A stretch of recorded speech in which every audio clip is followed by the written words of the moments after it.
You landed on the substance. I'm your host, Philip Marinello, saying thanks for joining us again. We've got some weekly releases here. It's been good getting back on track here again.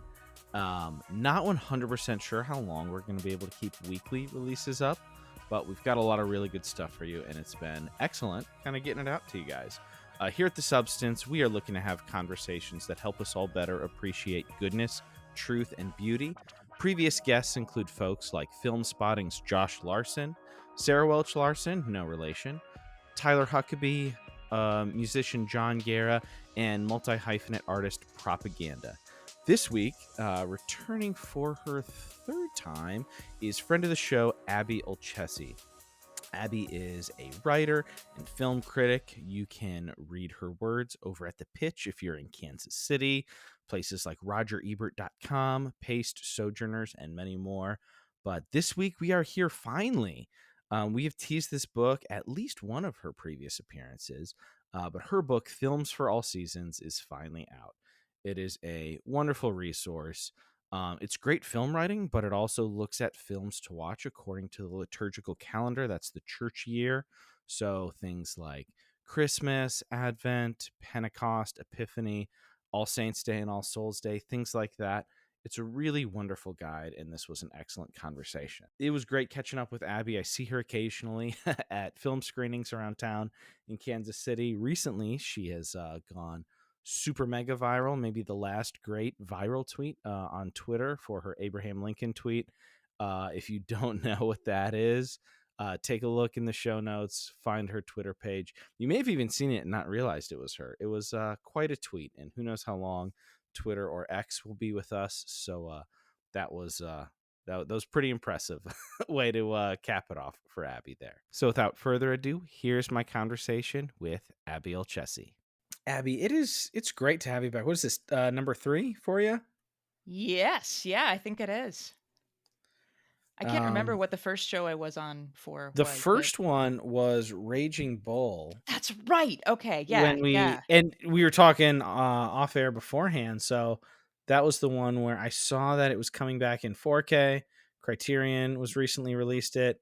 It was playing here in Kansas City at Screenland, so I was like, let's do an episode. Let's coincide with the showing. And you weren't able to make it, I don't think, but I Yeah. introduced one of the screenings in Theater 1 at Screenland when Raging Bull played for like a week there. Yeah, that's so exciting. It was great. Like, I love that movie. It is like we talked about, it's a hard movie.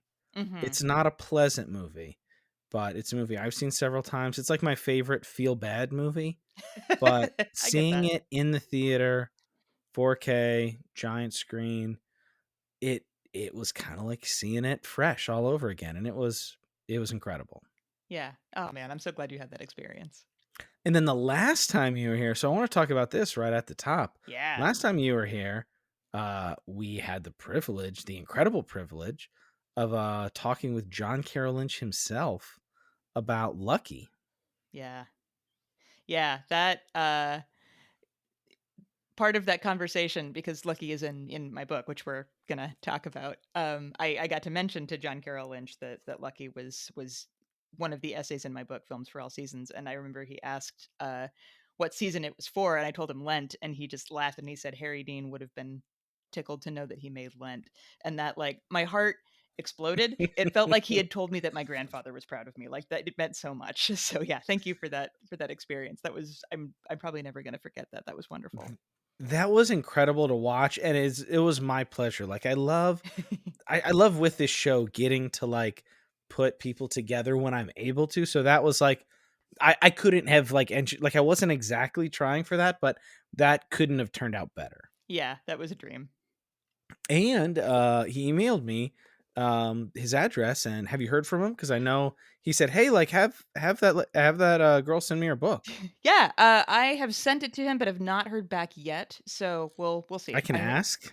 Yeah, I mean, yeah, if you want to bug him about it, but yeah, it's Off very low key. I am in yeah, communication, semi regular, not a ton, with his production team. That episode kicked off some fun stuff for That's me so great. that is going very slowly. It's going very, very slowly. Yeah. Everybody thinks the world of Hollywood is magical, and it is, but if you don't have a bajillion dollars, stuff can go very, very slowly. Yes. Yeah. It takes a long time to get stuff done, but I'm But I'll excited reach for out that and for say, you too. hey, like, have you read it? Have you read the chapter? Checked it out? What'd you think? And maybe Yeah. I wonder, depending on when this gets out, I want to say, hey, like, send me a voice note. Give me a couple minutes. What do you think? Well, I mean, yeah, I would love that. Hopefully he likes it and doesn't hate it. It would I break my heart don't if he think hates at all he will hate. I remember it. because I had read your think. So these started. Okay, we are having a conversation, little formal, because people are going to be listening to this. Listeners, the voice you're hearing is Abby Olcese. She is a writer, a film critic, at lots and lots of places. But if you're in Kansas City, you see her very regularly in the Pitch. You also can see her at Think Christian, Sojourners, Roger Ebert / Film, and many, many other places. And we're here primarily because the fine folks at IVP sent me your new book. Hooray! This is one. So I met you on film Twitter, Mhm. even though you're in Kansas City. I'm trying to remember. I don't even know what it was. I think I just saw you because I remember by the time the book announcement, I saw that. Like I already knew who you were and we had chatted and maybe even done Raging Bull. I don't know. But like by the time the book came out, so like the book isn't what put you on my radar, but it's been fun just personally just getting to know you the last few years, seeing you at Screenland and various film festivals and stuff. I know what was that one we did? Etheria, Mhm. the female horror shorts. Yeah. My friend who I brought to that, they had a really great time meeting you, and I was like, oh, like here's some local filmmakers and film critics, and like Yeah. that was a fun night. It was, and that was a magical weekend too. The tail end of that, the next day, I was covering that whole weekend for the pitch. It's a film festival of short genre films by female and female identifying filmmakers. Um, and it's yeah, the films were a lot of fun. And the next day was their closing brunch. And one of the people there, one of the people on the jury was Mick Garris, who is a Yeah, yeah, storied horror film director, made Hocus Pocus. That's like kind of my in for people who don't know who he is. He also made Hocus Pocus Sleepwalkers. probably a more widely Yeah, accessible in than like the Masters of Horror. right. Yeah, yeah. Masters of Horror. He also did Sleepwalkers and the Stand miniseries, just like lots and lots of stuff. And he Very sweet apparently guy. Very very sweet sweet guy. guy, and apparently he is just like stoked on Betty Ray's dairy-free chocolate ice cream. Like, thinks it is the best. And so we were at brunch the next day, like the closing filmmaker brunch, and we were all just kind of going over the weekend. And as things were winding down, he just looks around at us and goes, "You guys want to get ice cream?" Because we were in River Market, and like Betty Ray's is right around the corner. And we're like, "Yeah, sure, man, that sounds great." And so we go around the corner, and he bought us all ice cream. So now I can say that Mick Garris has bought me ice cream, which is pretty cool. That is great. That was a really fun time. And I connected with a few people there, and my favorite film of that festival, the director wasn't there because she was doing some other things, but I've connected with her since, and I may be connecting her with other people on some fun stuff in the future too. I loved her movie, and actually it was just announced her short is getting the feature treatment. Inked, the tattoo one. Oh, yes. Yeah, that was incredible. I thought it was a really good concept too. Haunted That tattoo. was That an was great. incredible. So for the listeners, Inked. This is aside. This is not in films for all seasons. Maybe the feature will be in a future Yeah, volume, but maybe in a future version. that was great. So the concept of that was a young woman, reconnected with her father, who was on death row, and he ended up getting capital punishment, executed, and she got his ashes mixed in with some tattoo ink and tattooed because she wanted to like keep a piece of him with her, and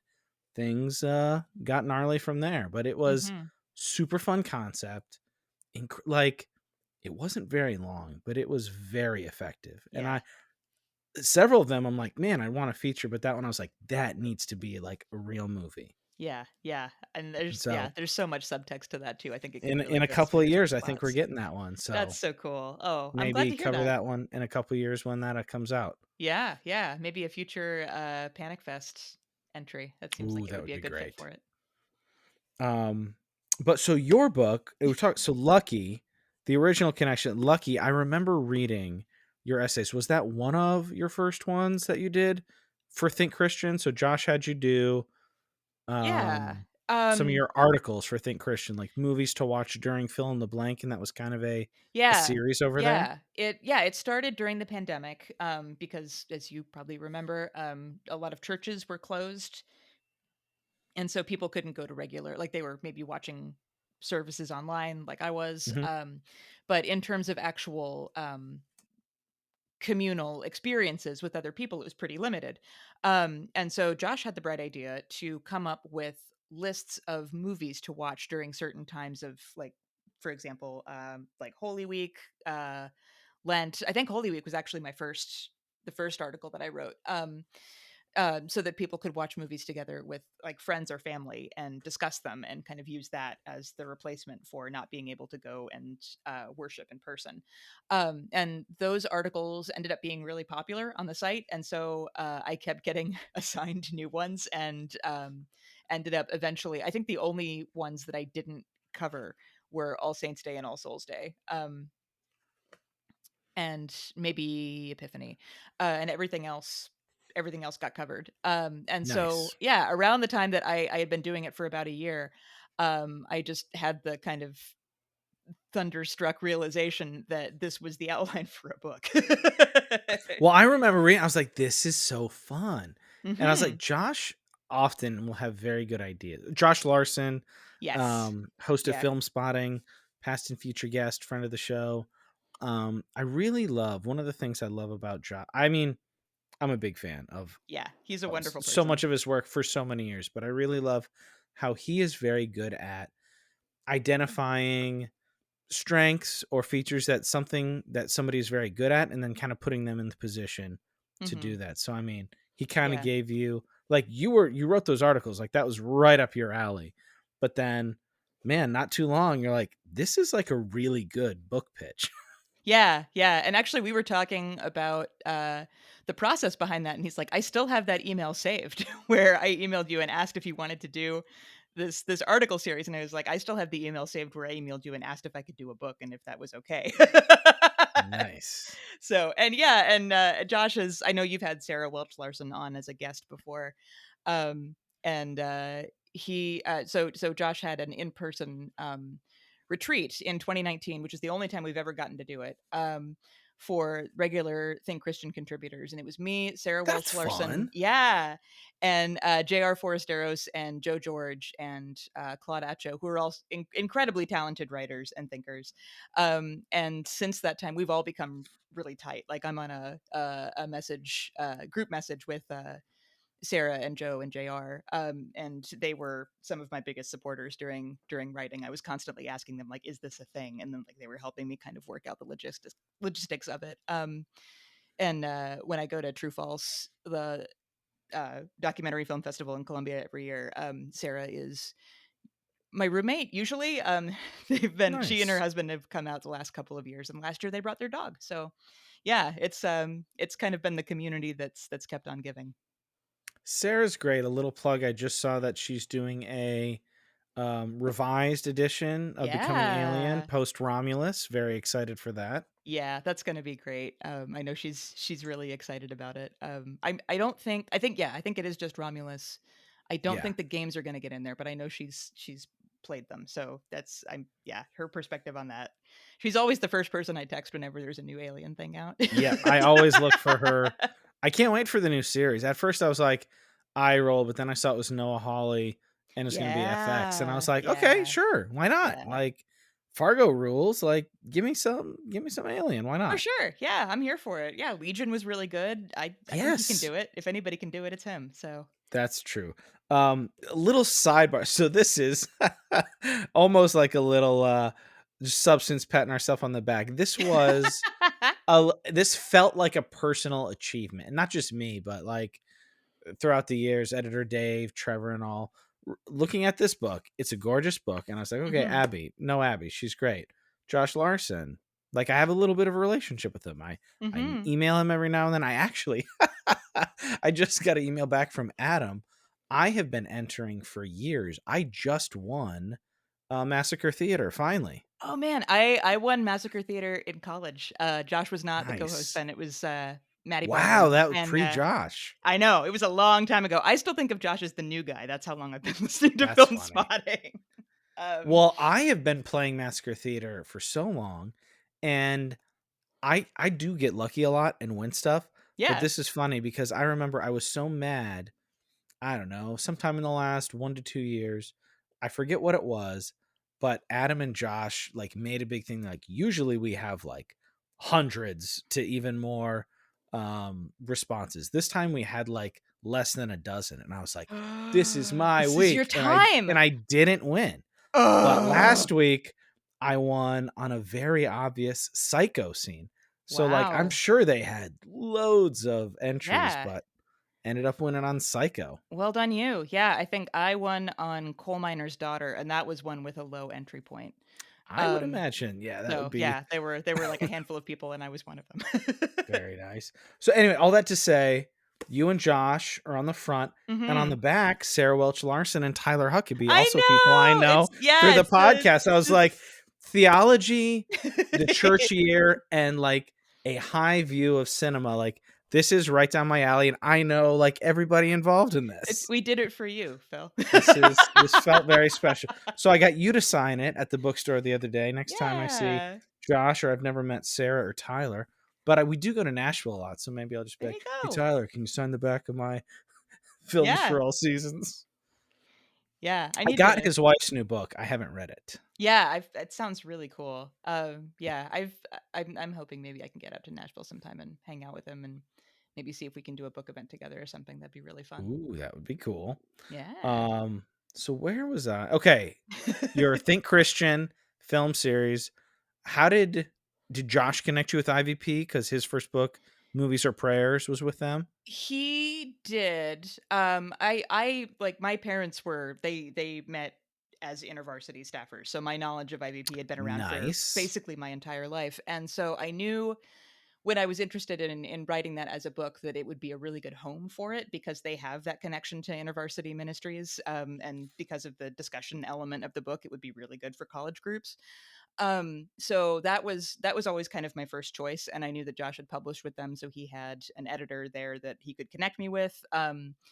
My parents also had a old friend who they'd known for years who was a former InterVarsity Press staff member, and she ended up looking at my proposal before I turned it in, and I got to use her as a reference. So that was always that was like another Very additional foot nice. in the door. So yeah, I had connections and I leveraged those connections, and it That's ended up what working out you favorably. do.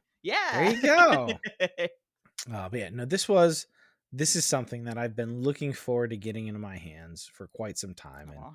it's so fun, and I love that um the way it is formatted and the discussions. I think this could be such an exciting and fun like resource in um small groups or in like you could just start a group anytime and have these Mhm. questions, but like in a church or in like a college ministry type thing, young adults, what have you, this could be such a good resource. I know it just came out, but have you heard from anybody doing anything like that yet?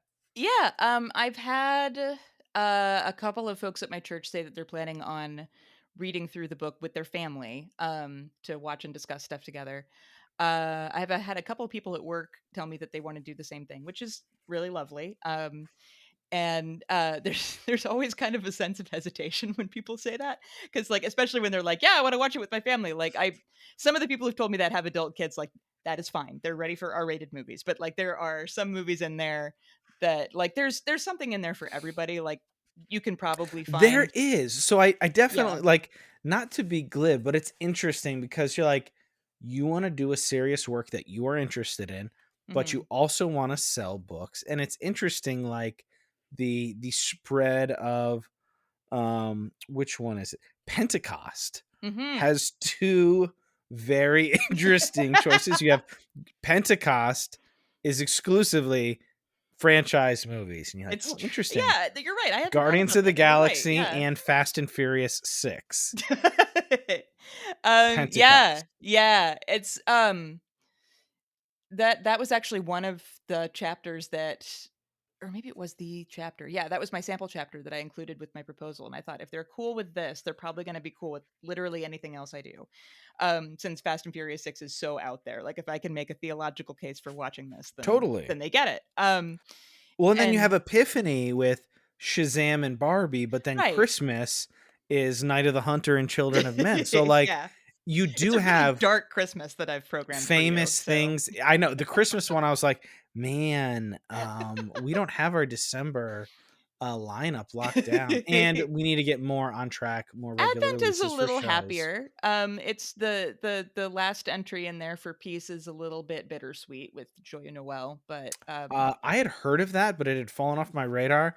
Reading this chapter put it like way back up on my radar, and I'm good. planning on watching that this year, and I can't Yeah. wait. And that is one that is like it's not impossible to find on streaming, and I think right now it's pretty findable. At the time that I was writing about it, I think like the only place I could find it was Tubi, and so I was worried that it was in danger of becoming lost. So Tubi's the I'm best. Tubi's the best. I'm really glad to hear that it's more available now than it was when I was writing that essay. But yeah, I'm kind of all over the place. I basically, I mean, as you know, I love movies of all stripes and shades, and I want other people, especially people of faith, um, to realize that like the whole buffet is open. Like you can find meaning in anything if you're looking hard enough and if you're thinking hard enough about it, and if you build up enough of a muscle of like media literacy, which is, I mean, it's a good thing to have in every aspect of your life. So if you start with movies, that's a pretty easy entry point.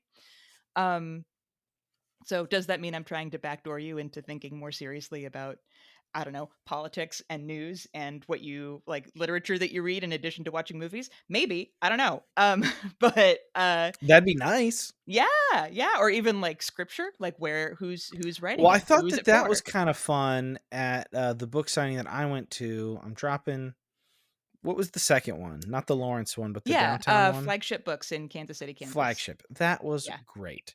That was Oh, a thanks. wonderful evening. Yeah, it was so But much fun.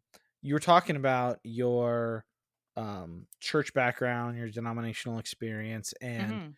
you were talking about the types of sermons that are at your church. And the other guy running it kind of quipped, but seriously, it's like, oh, like your church actually teaches media literacy. It does, yeah. And I think that that is something that a lot of people who come from some of the circles that I came from, like, that is something that we appreciate with scripture. We're Mhm. like, okay, context, history, this and that. But then Yeah. sometimes with movies, you're like, well, Last Temptation of Christ is not direct, so it's garbage, right? It's Mhm. like, no, No, like it that's is. It's yeah. that's Yeah, it's I think it helps that the congregation that I go to has a lot of artists in it already, so there are people that are really thinking critically about a lot of stuff, which is great. There are also a lot of people in that congregation who are coming from evangelical backgrounds that they're trying to recover from, honestly. sure. Like we've done sermon series on religious trauma. We're working through one right now on politics, which is kind of fraught, but not even Not at all necessarily. timely for the next few weeks Right. here. Yeah. And not even necessarily preaching a particular like form of politics, but just the way that the church is engaged in politics historically, how that's kind of led us to the point that we're at, and what we're called to think about basically when we think about politics instead of that.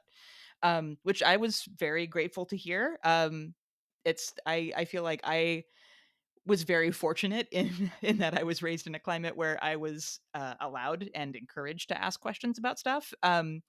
But the older I've gotten and the more that I've engaged with the world, I've realized that that is kind of a rare experience. So I'm very lucky that I haven't had to do much healing. That I've been able to kind of grow organically. But I know a lot of a lot of my friends have not had that experience. That's something that they've had to like consciously decide to do, and it's also there's been a lot of hurt attached to that in terms of relationships that are just not the same because of the choices they needed to make for their own health. Yeah, there's a lot. We've talked about that a lot over the last few years on the show here. It's quite a bit. So I mean, I think something like this could potentially be like it might be easier to sit down with people and be like, okay, like especially Lent. You have a really wonderful slew of movies on Lent. And actually, other than Joyeux Noel, which, I mean, I watch more movies than most of the people I know in real life, and that was one that I do remember hearing about. But like, Mhm. I'm so excited to revisit it. But I mean, just about everything else is like, yeah, you know these, and you don't even always think of some of these as like deep movies. Mhm. The way you highlighted the themes with Lent, especially, I really loved reading those sections. And actually, I enjoyed the movie. I felt like a lot of people were far too down on it, but out of all the movies in the book so far, the one I'm the most excited to revisit through, like, because of some of the stuff you said in your book, was Bad Times at the El Royale. Like, I really enjoyed that movie. Yay! I love a twisty noir movie, and Yeah. especially like I don't feel like we get a lot of modern noir. Like we get some, but Yeah. like whenever we do, it's like an event because a lot of great horror, a lot of great drama, not a lot of great comedy, Mhm. but there's a There's lot of good some. comedy series. Like there's a lot of good comedy TV, Yeah. but I don't feel like noir type stories we get a lot of good stuff. Yeah. So I was Yeah. pumped for Bad Times when it came out. I didn't get to see it in the theater, but I saw it when it came out on Blu-ray, Mhm. and I was like, "This is fun. This is Yeah. not like earth-shattering, but this is really fun." Like, Yeah. why didn't everybody talk about this movie? I know, Maybe yeah. because it was 2.5 hours. That could have It had is something to long. do with it. Yeah, yeah. I remember hearing that it had gotten a pretty good reception at Fantastic Fest, which I thought meant that it was destined for like some kind of cult greatness. And Yeah, I think I've seen in the last couple of years more people on social media like bringing up the fact that we need to talk about that movie more. I know Sarah I really likes like that it. movie as well. We've both talked about how much we love it. Who's that? Um, Sarah Welch Larson. Okay, yeah. Yeah, we've I mean, both I that's think one that I don't think I had on the substantive cinema list, but I was like, "Oh, yeah, maybe. it That is, could be a and great one." um I am very curious about Drew Goddard as an artist. Like I have liked his work since he was a writer on Buffy. He's very Oh, talented. yeah. You made that joke at Yeah, the he's at great with the genre. He directed Cabin in the Woods, which got a, love Cabin in the delayed release, Woods. but when it came out was like everybody was like, why did you have this on the shelf for so long? It's so good. Um, and he also produced and he's executive producer and directed at least the pilot and I think a couple of other episodes of The Good Place, which I think is also very interesting Love The Good Place. in regards to Bad Times at the El Royale specifically because it's dealing with Interesting. really similar themes. Sure, kind of I ended up purgatory. yeah, I ended up writing a whole essay on it for Birth Movies Death at the time because I went to see it for a press screening just to review it and I was like, oh, we have themes here that we need to dig There you into. go. I think this connection is very interesting. And I don't think he hasn't done another film since then. I It's think he's been on my done watch list forever. Was he involved in my head, he was involved with The Leftovers, or am I wrong about that? Or is that he I someone don't else? I'm not for sure. He might have done That's some in the Drew producing on Goddard it and camp. directing on it. Yeah. I could be Which wrong. again, fascinating. Like I would love to sit down with that dude and just be like, "What do you believe?" Because you are interesting. um and I think even the first time I watched that movie I was like there's some heft with this. Like you have the whole conceit to begin with where all these characters are um hanging out in this motel that is literally between two states.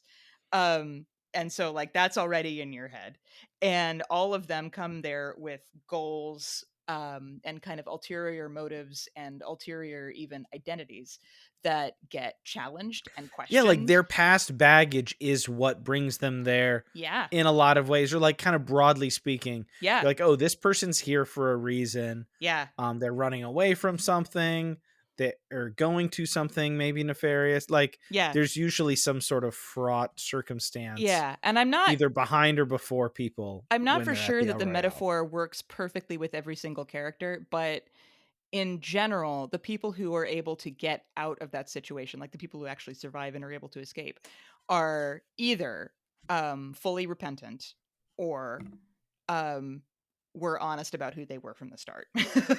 And Yeah, so yeah, that was the insight, the through line of the characters and their circumstances and their ends because I haven't seen it in, when did that come out? 16, 17, 2017. Yeah, 18, yeah, 17. yeah, I think I maybe I watched it twice when I first, like, I haven't watched it since 17 or 18, so yeah. it's Or been a maybe while. it was 18 actually. But yeah, yeah, yeah. But like within a year of it coming out, I watched it once or twice. Mhm. But I haven't since then. I was like, I and I mean, just in general, it's also just a fun movie. It is. It's a lot of fun. And that was one that I had initially pitched to be part of the article series, but I had to choose between that and Lucky because they were both like lesser known films, Well, and you Josh made wanted the to. right Yeah, choice. I did. And when the book part came around, I was like, okay, I have space. I get to go long on this. Like, it's not just going to be a couple paragraphs. Like, I get to really dig into this and have a lot of fun with it. And it ended up being the essay that was the most fun to write. There was like the intro to that I'm really partial to. Getting to connect it to C.S. Lewis's The Great Divorce was a lot of fun in that like I got to dig into that a little bit. Weirdly, the copy of The Great Divorce that I was using was also my grandmother's. It was I think an extra copy that my mom had given her a few years ago, and so there were portions of that book that were like underlined or notated that she'd made notes on, and they ended up being really helpful in my own analysis. So That's so wonderful. it was really Is she still lovely. with us? No, she passed away in, I think, I want to say early 2017. And so like, and she was in her 90s. I want to say around 95 when she died. And so this was, yeah, I was finally getting to kind of get to know parts of her in a different way. Like years after she had, physically left. But yeah, she was always a really important spiritual part of our family, so it felt very apropos that she was there for a big moment in my own spiritual development. Oh yeah, at the book launch, I remember now that you joked about that kind of being like a beautiful positive haunting I thought so. from Yeah, I know. Brock, beyond the grave of. my friend Brock Wilbur, who was monitoring that or moderating that Q&A, was like, "That sounds really haunted," and I was like, "Yeah, but in a nice way. Like, if there's anybody I want to be haunted by, it is my grandmother because she was incredibly sweet, very loving, very supportive. Her favorite food was cheeseburgers, but she also thought it would be great to be reincarnated as a cow. So she was a woman of many contradictions, but the I like it. contradictions were adorable. So yeah, she was great." So you've got, what do you got here? 26 movies that you dedicate chapters to. Hmm. Which ones were, you said El Royale was one of the most fun to write. Hmm. Like, which ones of these were like you had in mind forever, or like what was surprising or like exciting as you like Hmm. dug into the themes specifically for like a book length summary and then writing the questions for it, like Yeah. what really jazzed you up? What are you like, sorry, I'm asking this question like five different ways. Like, what would be the chapter that if somebody's like, oh Abby, like this was great, like what would give you like the biggest Oh charge? gosh. So I'm partial to the Lent chapter, not just because El Royale's in there, but I am partial to Lent as a season. There's a lot of drama and a lot of introspection in it that I kind of like being reminded of. I'm also really partial to Holy Week for the same reason. I kind of see one as the Yeah, extension of the other. absolutely. Yeah, it just having those moments in a sanctuary where you're not there on a Sunday, you're there on like a weeknight for 2 or 3 nights in a row with all these other people around you, and it just kind of feels like it feels special. It feels like you're outside of your usual routine and you're being asked to engage with the world and with scripture and with Jesus in a way that you the rest of the year you generally don't. At least not this deeply. Um so the movies that I liked writing about the most, that I was the most excited to write about, were ones that had that inherent drama already baked in. That was honestly where a lot of the idea for this kind of sprung from in the first place. Um, in that, like, I could point to specific movies that made me feel the same way, in terms of kind of ending on a cliffhanger, but not being the end of the story. So, like, Rogue One, a Star Wars story, is one of those. Um, where the characters in that movie are like they're stealing the plans for the Death Star. They're basically enabling the events of the original trilogy. Um, but at the end of that movie, they die. Like everybody dies, and so like those characters are like their names. You never hear them again, except for like in the context of spin-off series, like the Andor spin-off series that came out on Disney Plus, and is very good. It Um, is good. It's like the yeah. one post film, like it's the one Disney Plus Star Wars thing. Well, some of the animated stuff is good, Hmm. but Yeah. Andor I feel like is easily the best Yeah, Star for Wars we've sure. gotten in a while. Yeah, yeah. But like other than that, in terms of like being part of the original saga and like the movies that come after that, you don't hear those names again. Um, and like I think the Lord of the Rings, the Fellowship of the Ring is like this too, where you know by the end of that movie, you know that the story isn't over, but nobody in that situation is happy or comfortable, or even True. alive. And it just is, it's kind of a hanging question where you're watching people sacrifice for something and they have hope in their being that things are going to be okay, and you as the audience member know that things are going to be okay, but they don't. And that tension I think is really fascinating, and it's the same tension that exists like on Maundy Thursday and Good Friday, for the disciples, basically. Like we're put in that position again, and we're told that like Easter is coming, things are going to be okay, but at the point that we're left at, um, nothing is certain. And I think it's really interesting to kind of live in that liminal space for a little while, and to recognize that there's lots of art that does that too. Like it doesn't have to be limited to just a few times out of the church year. You can find that lots of places and ask yourself questions about that in a lot of different medium. Well, and I also think if somebody is interested in getting like educated or experienced with the church calendar, that Lent and Holy Week are the easiest like Yeah. entry points. Yeah, those are the ones you're probably going to find in almost like some form of those in almost every church you go to, even if it's not like every single part of Holy Week being observed. Like my experience is limited to the like, apart from the Presbyterian Church and the church that I go to now, the Episcopal Church, which is about as close to Catholicism as I think you can get without being full on Catholic.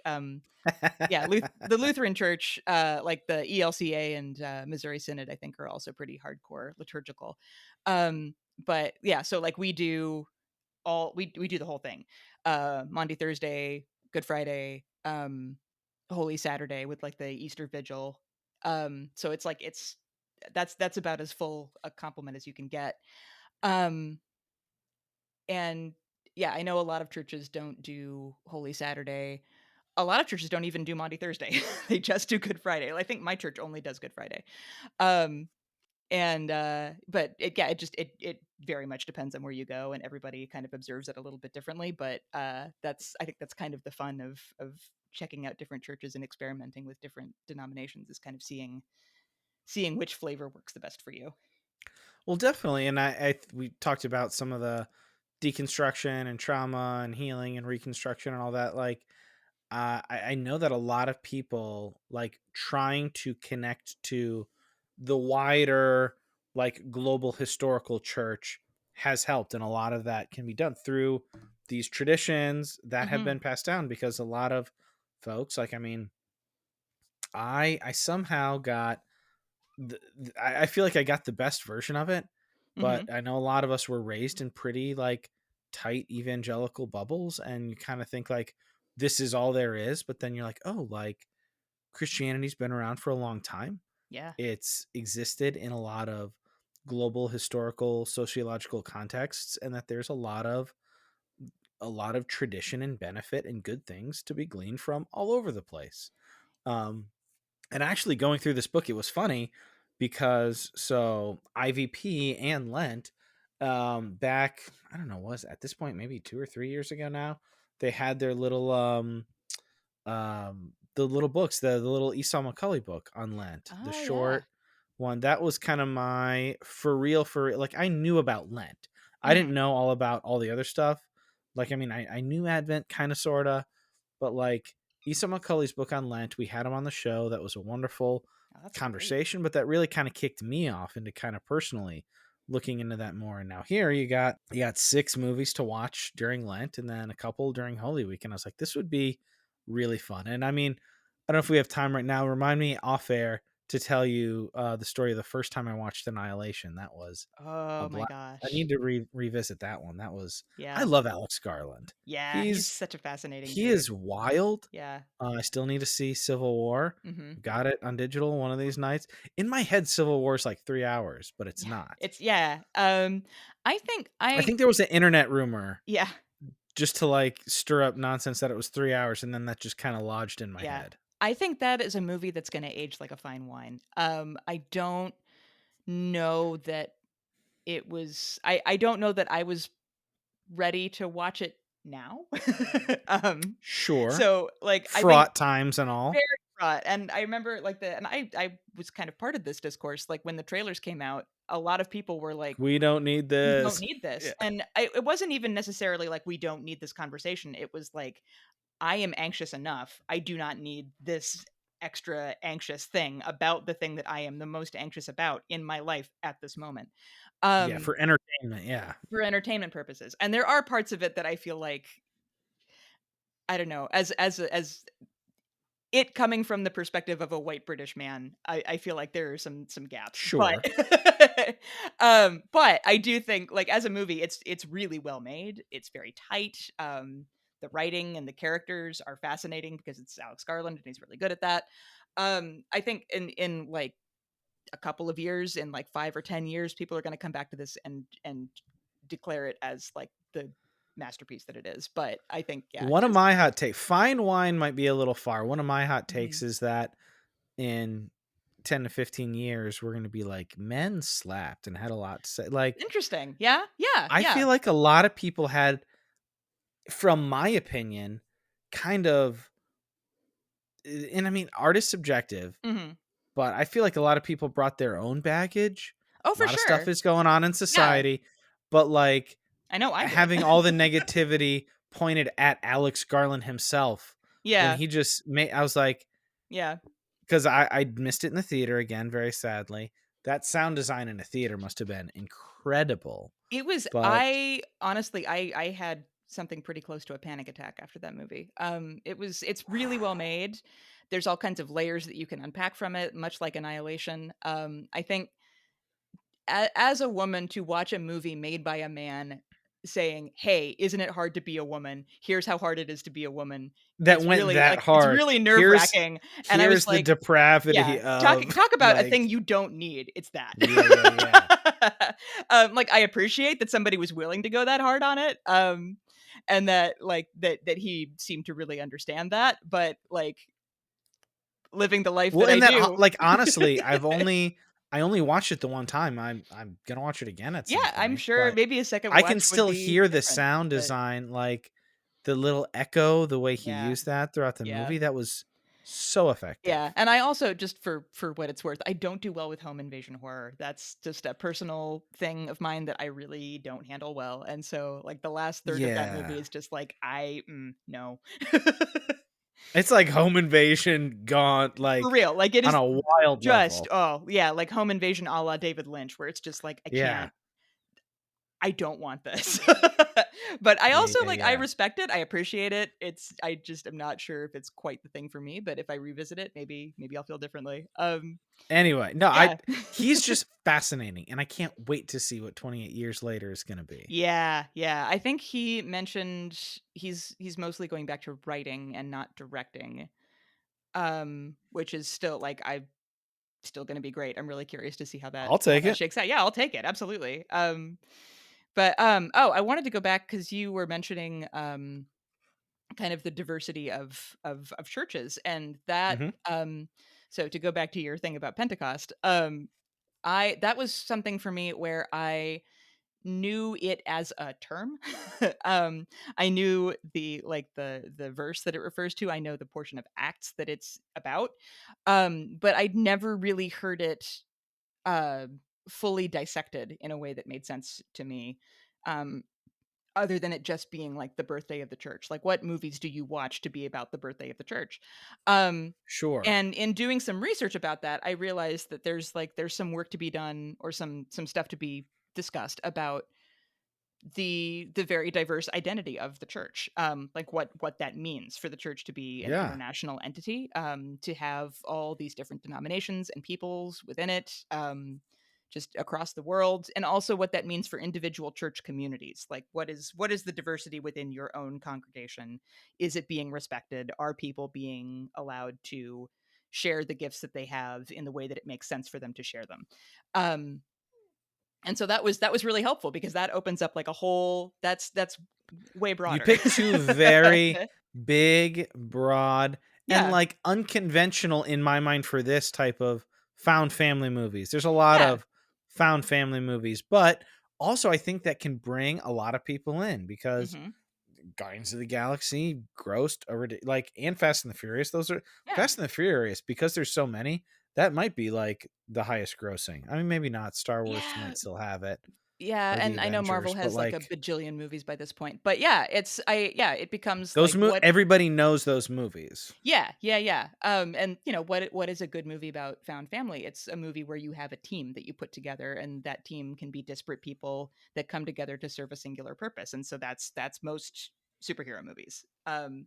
And Guardians of the Galaxy just happens to be one of my favorites that I think works in that vein really well. I think in general, James Gunn is really good at making found family movies, and TV shows. His Oh yeah, his Suicide Squad movie also operates very similarly. very much so. The Peacemaker TV series also operates, I think, even more so that way. I still need to see that. It's really fun. I don't know if we're ever going to get a second season of that, but I loved the first season of it. I was genuinely kind of bummed out when it finished, because I was like, I want to spend more time with these characters. Um, and the Fast and the Furious series, I think, has always been, I think, recognized and occasionally praised for its diverse cast. I mean, it has a really Sure. diverse cast of people. It's an international cast. And all of those characters care very deeply about each other. They enjoy spending time together. They have like those cookouts that end or happen at some point in each of those movies, and they are kind of considered a sacred event. Like, they pray at the beginning of them. If there's a character who in the previous movies hasn't is either new or hasn't been at the cookout before, and they show up, it means that they are part of the family. They've been invited. um and so that was kind of a fun realization to have. I texted the group chat that I was mentioning about before, and I was like, guys, does this work? And JR immediately was like, yes, you have to do it. Nice. Because it's such an off the wall choice. And like, I remember even growing up, like, that was a series that I was told repeatedly had no cultural value at all. Like, don't even bother with it. Because like, on the surface, it's, fast cars, muscle bound men, violence, scantily clad women. Like, what value is there in that? And it turns out there is some. Like, there's some stuff to be gained. Like, there's a reason that there are so many people that love those movies, and it's not just because they are brainless fun, although that is a large reason. um Brainless fun has yeah, its place, yeah, but it's but it's genuinely like, it's because we love those characters. Like, you can tell what their interplay is going to be like, I remember watching Fast and Furious 9. uh it was like this weird sliver of time in like spring or summer of 2020, when we all thought that it was going to be like that the pandemic was done. We were done now. yeah. Or maybe it was 21. But yeah, it was like right before we went into lockdown again. And so it was the first time I'd been in a theater in a while. And it was Oh, it that's what was brought you back? yeah. Fast Well, 9? yeah, it was a press screening, and I was really excited for it because I'd spent most of the lockdown to that point watching the other movies. And I was excited to see it on a big screen. It was packed, like wall to wall, full of people. Um, That's so so I much mean, fun. it was, and most of us were wearing masks, thank God. But yeah, like seeing other characters from like from Tokyo Drift, for example, just like show up in the Sure. middle of the movie, and like you got to see what they'd been doing with their lives for like the last several years, and it was exciting. It just like all this stuff, like, it was really fun. Everybody in that theater was just having the best time, and I think a lot of it was like the insane stunts, but a good portion of it was like bringing back people who had been gone for a while, and like, Han's alive again. You get to see him Yep. again. Twinkie and Earl are back, and guess what? They're space engineers that were going to space now. Like, that's great. I want to see that.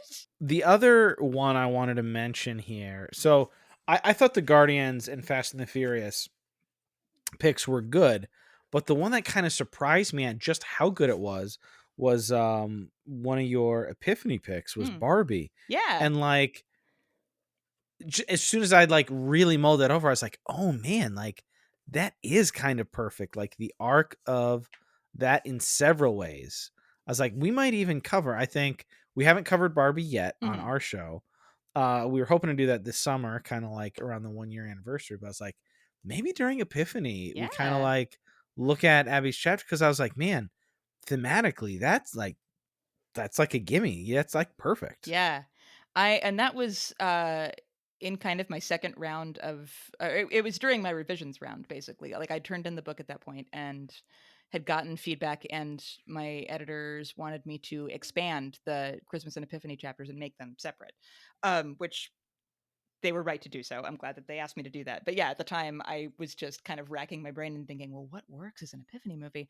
And I think it just, yeah, again, one of those things that just kind of hit me like a ton of bricks. Like that, the last portion of the Barbie movie where Barbie talks to Rhea Perlman's character, her creator, basically, and just tells her, "I want to be human," and they have this whole conversation about what that actually means. And that is kind of a culmination of sort of the things that Barbie's been feeling throughout the movie, just in terms of what real life is like and the complexity of human feeling, and both the good and the bad.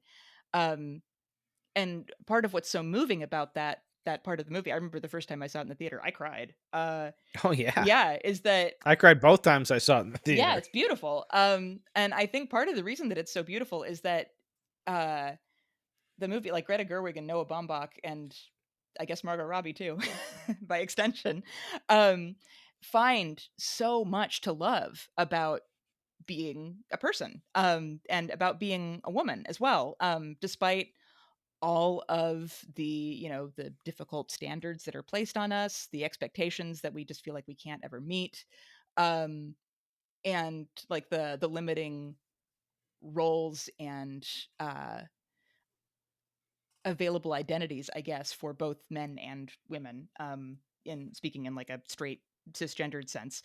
Um, Sure. yeah. um, but yeah, and just saying that in spite of all those things, those things are all true, but there's still so much possibility. There's so much freedom, like room for expression. There's so much joy to be found. There are so many experiences that you can have that maybe you haven't even had them all yet, but they're there. That it's worth all the difficulty. And I feel like that is such a beautiful um, reminder of how God sees the world, really.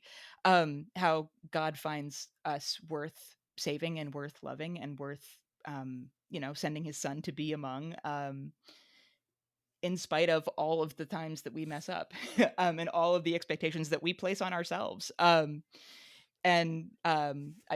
find like Barbie's desire to do that, to live in a mortal existence, with all of the pain and eventual suffering that comes with it, um, is very reminiscent of God choosing to send his son to live among us, even knowing what would happen.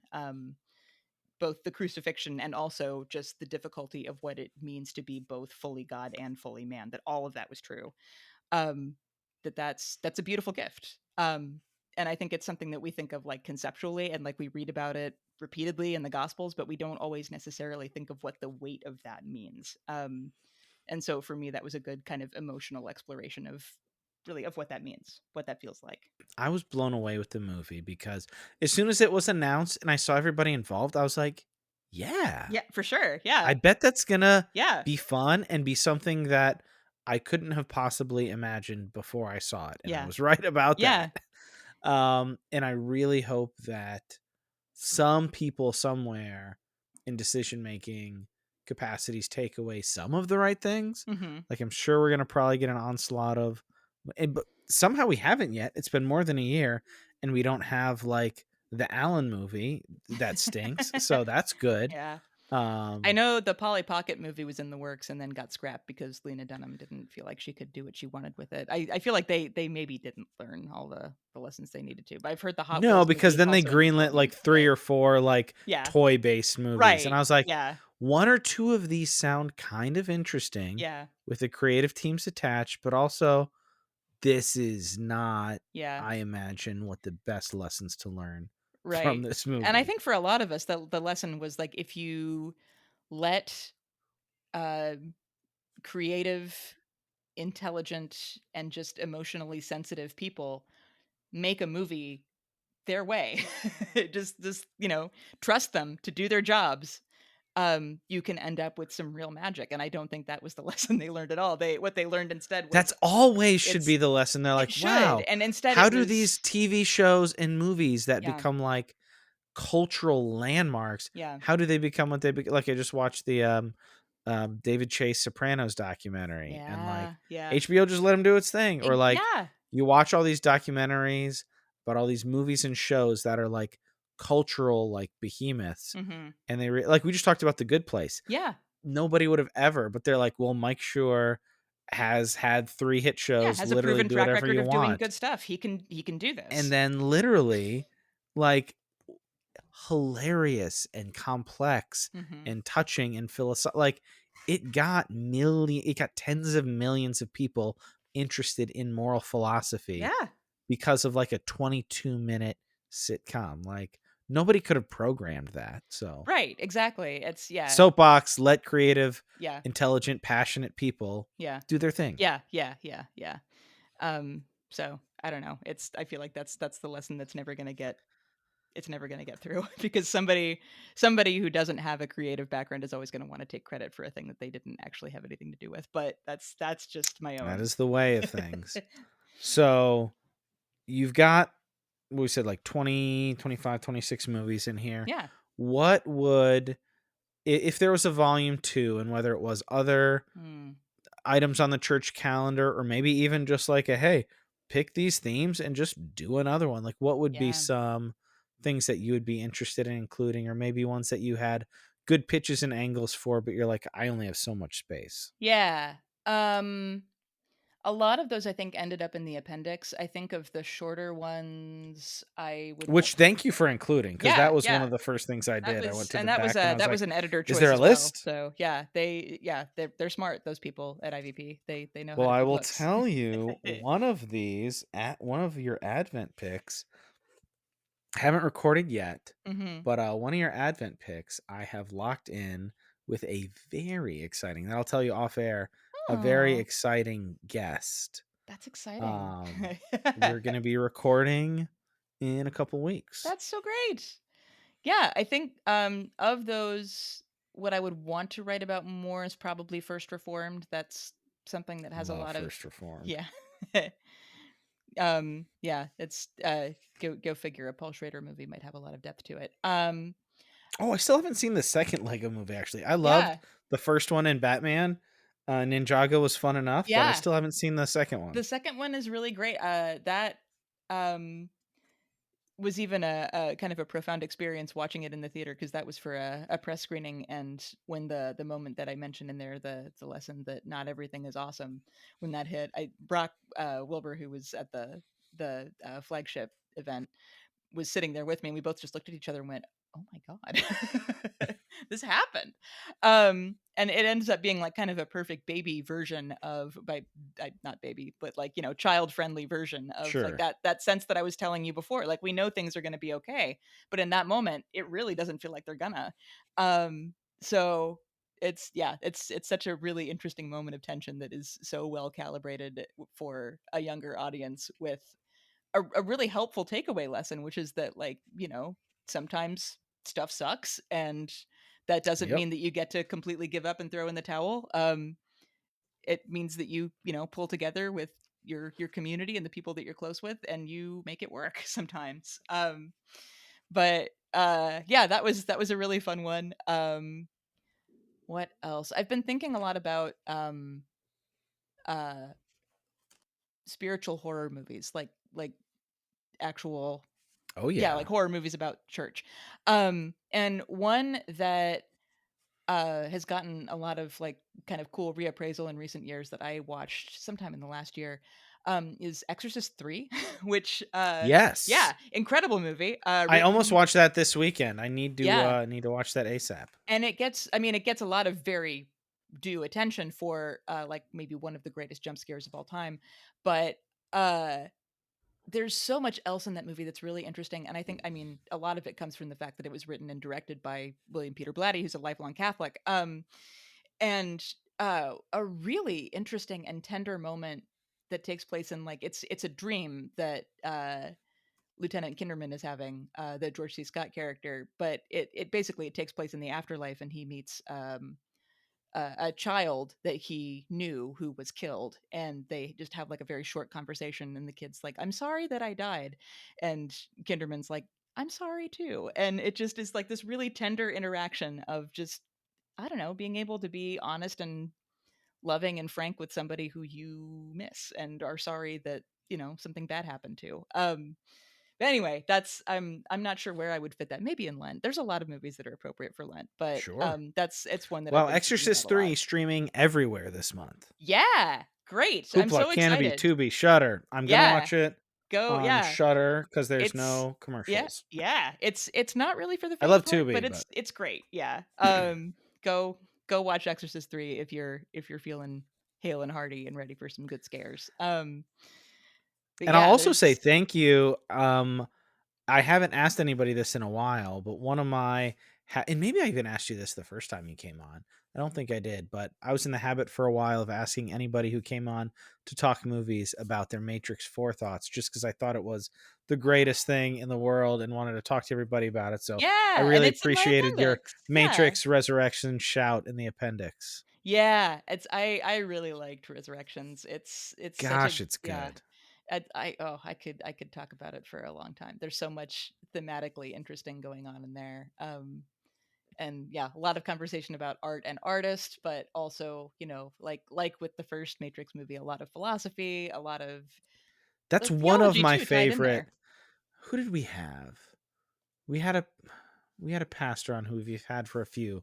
So we didn't even have a film critic, but like that conversation was one of my favorite Yeah. substantive cinema episodes just cuz like the movie was great and there was a wide variety of opinions Mhm. on it and the four of us who talked about it and oh, that was fun. Yeah. Oh, that's so cool. I'm glad to hear it. And I think the thing that's the most exciting about it is that like Lily Wachowski is able to, at this point has transitioned and so is able to be, more honest about that metaphor being what it is, and also Well, just and yeah, being reclaiming Lana getting to reclaim all of the Lana. Yes, sorry, yeah. like saying that I am the author of this. Yeah. Sure, in a way you can take from it what you can, Yeah. but like if you are XYZ, you are taking the wrong messages Yes, yeah, being from able my to like art. actually issue correctives and the studio being cool with that was just like, okay, great.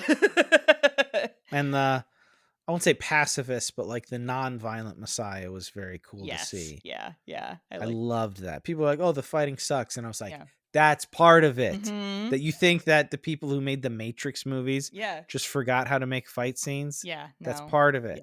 It's yeah, there's and like and Chad Stahelski's on set. Like he's not come on. Come on. And in front of the camera. Yes, in front of the camera.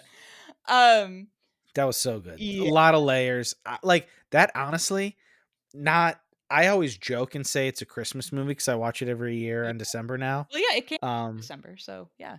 because it's like, yeah, that's because when I first watched it and like the Matrix is green, I was like, that's enough for me. Like Yeah, it's my there you go. Christmas movie, but I've watched and sometimes I'll watch it once or twice a year. I Yeah. think actually, other than kids' movies, I'm pretty sure on my letterboxed, Matrix Resurrections is my most logged Mm, movie. I rewatch some, but like within a year, I don't usually rewatch a whole lot mhm. unless like I see a first watch and it's great. But I probably got 7 or 8 logs of Resurrections. Like Oh, man, it's a major comfort movie. that's really cool. Um, yeah, speaking of non-traditional Christmas movies, I should find a way to, like, actually find some theology at the heart of Die Hard and make that a thing. Um, I love it. I think it'd be fun. Um I remember writing about the anniversary of that movie because I like to joke, although I mean it is true that Die Hard and I were released in the same week in Oh, 1988. there you So go. yeah, I was born Monday, Die Well, I Hard mean, came out like Friday. So reconciliation and humility, like there's plenty there. yeah, There's for sure. plenty there. And I think there's also, I mean, the essay that I ended up writing is that like Die Hard has aged so well because it is like there are lessons in it on how to age just in the craft of it, like knowing how to follow through on things. um Sure. Being aware of who you are as a person, um and what you are capable of doing and doing it in the best possible way, just kind of committing to it. And then also, yeah, the below that, the themes of reconciliation and um what else, just I don't know, human connection. Being the shepherd, warding off the Yeah, the dangers. yeah, Sure, there's yeah, plenty. There's plenty. yeah, it can be done. Um, I would love to. I mean, that's also an annual Yeah. watch for me. I also, as an adult, have rediscovered the joy of Muppet Christmas Carol, which Oh, it sounds super obvious. That is not a the movie that I grew up watching a greatest. lot. Really? Yeah, for whatever reason, it just wasn't in the regular rotation. And I think I watched it one time as a kid, and I remember liking it, Oh but never coming back to it. no. Yeah, so No, we had the clamshell VHS that yeah, we watched it a ton in December, yeah. but we also watched that throughout the year a ton And, too. yeah, I ended up watching it just on a whim a couple of years ago, and of course adoring it because it's the Muppets and who doesn't? And I'm also a big Gonzo and Rizzo stan, and that's like, The central. Yeah. greatest. But there's also, I was thinking about that one in terms of like the Advent concept of joy, because there is so much joy in that movie, and it's also about all of the things that come along with joy when that is a part of your life. So like the generosity and the spontaneity and um, the openness toward other people, basically in general. Like the ability to love, I think is connected to your ability to experience and express joy, which that movie gets immediately. And like it's Mm. there in the songs, it's there in like the whimsy of it, it's there in like the journey of Michael Caine's character, which I mean it's part of the Christmas Carol as well, but I feel like the Muppets, because they are the Muppets, make it um so much more about like the childlike sense of wonder and joy that comes along with that. Totally. And it's almost that time again. True. Man, the year's already almost over here. How many sleeps? It's more than one. But Not it's just more than honestly, one. I was at a networking event not too long ago, and there was somebody who was talking about like using their services for the holidays, and they're like, it's only 68 days, and I was like, oh my gosh, like it's crazy. That's so many sleeps. It's not a lot of days. Yeah. Well, Uh, Abby, I know we've talked about a lot of movies here, so you can pick movies or any other form of media, but substance shout outs here before we yeah. do spotlights and let you go. What have you been watching, reading, listening to, enjoying that has Mhm. either been edifying or enjoyable? It can be either. What has been exciting or refreshing lately that you've taken in? Oh my goodness. I am gonna do this is a movie that came out over the summer, but I think is available on VOD and hopefully will be available in other forms soon. The Annie Baker movie, Janet Planet, that came out through A24. Yes. That is It's one of my favorite movies of the year. It might be my favorite movie of the year Okay. overall. It actually sent me down an Annie Baker rabbit hole where I was reading a lot of her plays over the summer because I love that movie so much. And it's really it's kind of like Lucky. It's a movie where nothing happens but everything happens, and I love it's about a little girl, just basically her summer living at home with her single mom in Massachusetts in the 90s. And there's so much about it that is like really detailed and specific.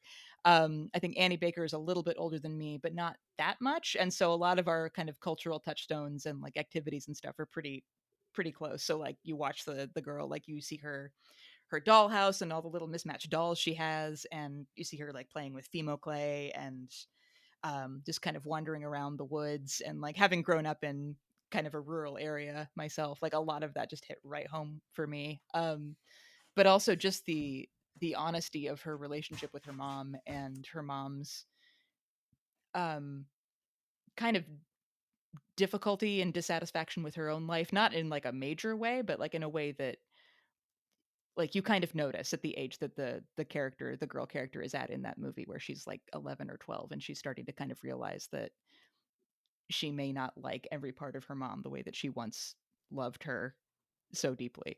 Um, Is this a directorial debut? yes, directorial debut. But yeah, Annie Okay, Baker's so she's a really well established playwright. She won the Pulitzer, Pulitzer Prize winner. yeah, for a play called Okay. The Flick, which I also recommend. It's a great read. Her play The Antipodes is also a great read. Um, just yeah, fascinating explorations of just human dynamics in all of their awkward beauty. So that's kind of the thing I haven't been able to shut up about for a while now. Well, that's great. So, previous guest and friend of the show has actually shared one of his digital libraries with me, Mm. his login, and Janet Planet was just added recently. Oh, So that's I was like, "What is fantastic. this?" Yeah. So I will check that out Oh, sometime. good. Yeah, Anything I'm else that you've excited for you. read, watched, listened to that you really love and want to share? Let me think. Um, Yeah, I also just recently finished reading Red Rabbit by Alex Grecian, which is Okay. it's a horror western that he's from Topeka, and he's writing about this happening kind of post Civil War in Kansas, and so there's a lot of very specific locations and terms and just stuff that's very specific to like being in Kansas that I appreciated. But also it's just a really well told story. It's very dark, but it's very interesting. Maybe if Horror you're, western sounds great. yeah, There's not enough of if those. you, I don't know, if you enjoyed Exorcist 3, you'll probably get a lot out of this actually. So, I mean, horror western. The only thing I can really think of is Bone Tomahawk, yeah, it's a little, which it's is gnarly, and I do not necessarily sure, recommend to yeah, no, everybody. it's supernatural. It is parts of it are Okay. pretty gnarly, but it's mostly just really interesting and thrilling. And And the name of that again? Red Rabbit. Red Rabbit. Very Mhm. cool. Well, Abby, as always, it's great to have you on. We should maybe have you on to talk about one of these movies That would be sometime great. here I'd love that. in the future. One of the ones, genuinely, as we get back on track, one of the things I was planning on hitting in December was Children of Men, just because Aha. I try to watch that every year. I don't always get to, but like Quaron is one of my favorite Yeah. all-time filmmakers, and I think that, I mean, all-time because he hasn't made a ton, Mhm. but I think just his masterpiece ratio is just undeniable. Yeah. Like, Yeah. man, Which Children of makes me, Men is yeah. just insane. And that reminds me, I I think can't wait to Roma would check out his new probably, show. yeah, I've heard that that's great. Yeah. It reminds me that Roma is probably one that I should consider for spiritual Oh, stuff because it's such a Roma. beautiful movie. But yeah, Oh, yeah, Children of Men's a yes. great one. Roma would also be like, if you have anything where you're like, we only have one, put Roma. Like, Yeah. is so rich. Yeah. I It's feel one like of it could those where fit. like I Ugh. forget how much I love that movie and then I watch it again and I am like almost immediately reminded like, yeah, this is so good. It's great. That's one that I'll put on sometimes and just watch scenes for because Sure. it's so long and emotionally Yeah. like Yeah. harrowing. Yeah. I'm so glad Criterion put that out on physical so that we can Yeah. have it. Yeah. I Um, think for me, it usually hits around the scene where she goes to the carnival, I think, and there's like there's a guy being shot out of a cannon just in the yes, background. the first time I saw that shot, I was like, wow, What? Yeah, yeah. wow. There's just yeah, there's so much going on in that movie. I think that was around the time that it hit for me where I was like, this movie is incredible. That was another one. I think it had like, thankfully, we were in Kansas City's a pretty good market. Mhm. It's not New York or LA, but it's probably like the next best one. Mhm. It did play here for like a week, but I Yeah. missed it. So Yeah, I got to I'm see it hoping during that its brief theatrical run at the Tivoli, so that was really exciting. I would love to catch that in a theater Yeah. sometime. Well, Abby, obviously we're gonna put a link in the show note for the book. Yeah. Go check out the book. But where do you want to send folks? Yeah. It's if you want to purchase the book, which I would love for you to do so, bookshop.org is a good option, which just kind of helps you support. local bookstores of your choice. It's also available on Amazon. You can also get it directly from the publisher, just kind of depending on your needs. If you are a church or wanting to order a bunch of copies for a group, IVP is probably your best choice. But yeah, I would love for people to check out and read the book. You can also find me on social media. I'm still on Twitter for now at Abby Olcese. I'm on Blue Sky under the same username. Very nice. Well, Abby, it's always good talking with you. Congratulations on the book. Do you know, because you were number one for a little while, do you know how the book is doing? It's doing okay. It's not. It hasn't reached the post viral Abraham Lincoln impersonator tweet. Man, oh man. I That's The actually, timing of honestly, that could not have been that more was one perfect. of the things I was planning on talking to you about at the top, and I'm glad it's on the show. I'm so annoyed. I'll maybe go back and mention it in the intro when I record that later. Yeah. What a tweet. It. What it like Yeah. in like post Elon apocalypse nonsense Twitter. That was a natural, organic Yeah. I heck can't of a believe tweet. it's, yeah, one of those things where like, David Simon, yeah. the menswear guy. Yeah. Who else? Steve Inskeep, the Oh Mary folks found it and retweeted it, which was very funny. Nice. um, Mostly it's just been super weird to like kind of mention it offhand, like, oh yeah, this is a thing that happened to me, and have people realize that they had seen it but didn't know it was me. Um, So that happened with my wife. I saw it immediately, and I saw that it was you. And I don't know if I messaged you or something, but then my wife sent it to me later, and I was like, "Oh yeah, I saw Abby's tweet." And she's like, "Oh yeah, that is Abby." yeah, for sure. Like I was telling a friend about it, I think a week or so after it happened, and I was halfway through the story and he was like, "Wait, that was you?" Like, "Yeah, yeah, man, that was me." So um for the people who are not chronically online yeah.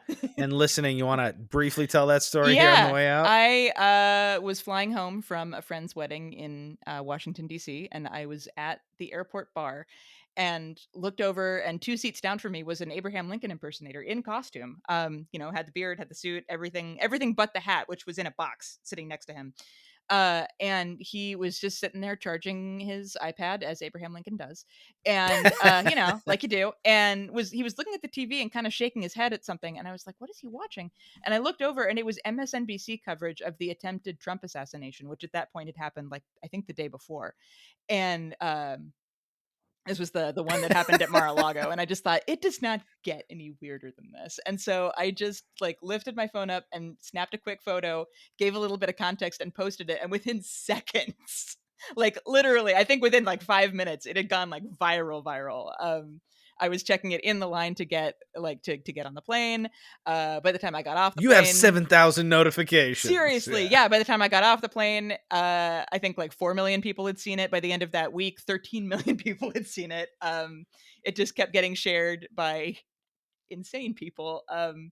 It All was, of us who are still left on the I cesspool. know, it was a great ride, and I'm really glad it was going viral for something positive and funny, and not something horrible, which happens, I think, far more often than the other kind.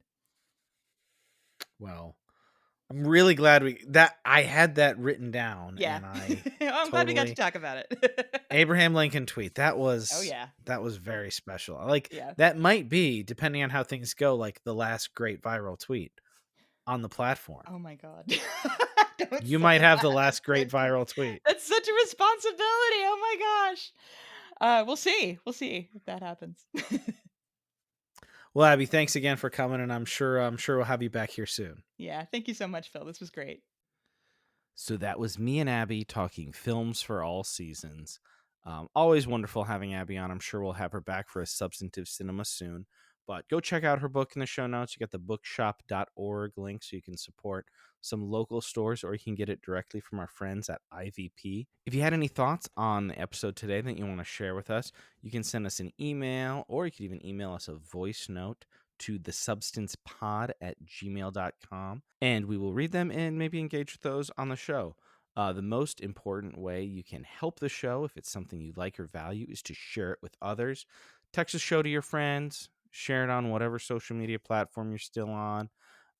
Tell folks about it, spread the word. Or if you are on Apple or Spotify, either give us a rating or a review. Those are very helpful in getting our show on new folks' radars. And shout out, I meant to say this at the top of the show, But if you're still listening and you're a listener, thank you so much.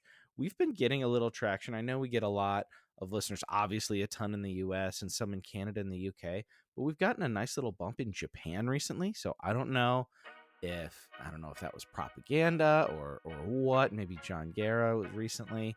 But if you're listening in Japan, feel free to send us an email or a DM. Let us know how you found the show. We'd love to see those numbers. And if you want to support the show with your dollars, you can do that on Cash App at $thesubstancepod. Send us a little tip, give us a few bucks, or you can sign up to be a monthly supporter at the link in the show notes. Tune in next week for a substantive cinema episode. We were going to do a down the middle Noirvember episode, a second one with a wonderful returning guest, but due to a scheduling conflict, we're going to have to pivot. I might put that out as a bonus episode this month later if we're still able to record that. But next month, you can tune in to hear me and former guest Mitchell Beaupre from Letterboxd talk about Walter Hill's underrated masterpiece, Southern Comfort. So that will be next week. I've been your host, Philip Marinello. Thanks for joining me, and we will see you next time on The Substance.